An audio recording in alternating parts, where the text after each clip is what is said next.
यह कहानी एक पुराने समय काल की है, जब राजस्थान के रेगिस्तान में दूर दूर तक रेत ही रेत फैली होती थी। विक्रम नाम का एक बहादुर राजा अपने न्याय और वीरता के लिए जाना जाता था। एक दिन उसके राज्य के एक गांव में एक अजीब घटनाएं घटित हुईं। गांव के लोग एक के बाद एक रहस्यमयी तरीके से गायब होने लगे।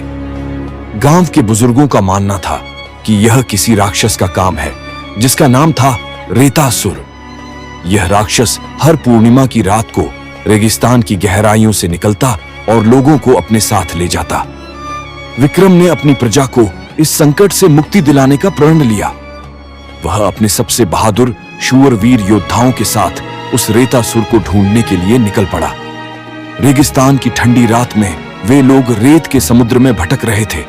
तभी एक डरावनी आवाज ने उनकी हिम्मत को हिला दिया, लेकिन विक्रम निडर था। उसने अपने घोड़े को उस दिशा में बढ़ाया जहां से आवाज सुनाई दी थी। जैसे ही वे लोग आगे बढ़े, रेत में एक विशाल आकृति उभरने लगी।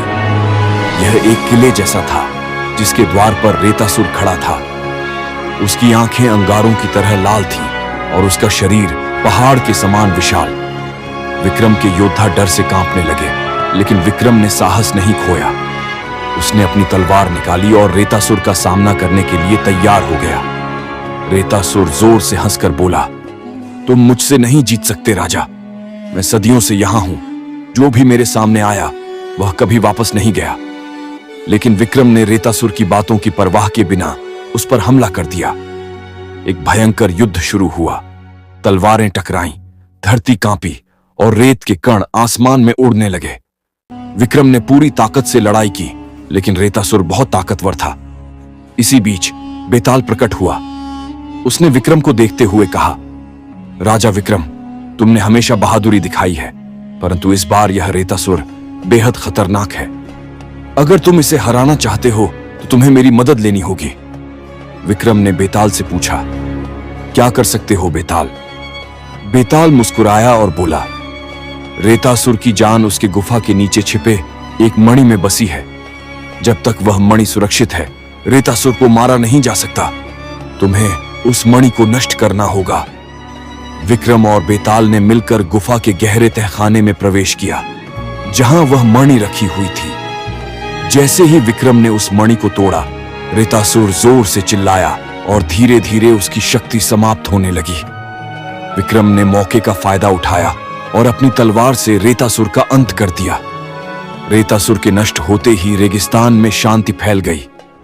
गांव के लोग जो अपने परिवार को खो चुके थे, विक्रम के लौटने पर खुशी से झूम उठे।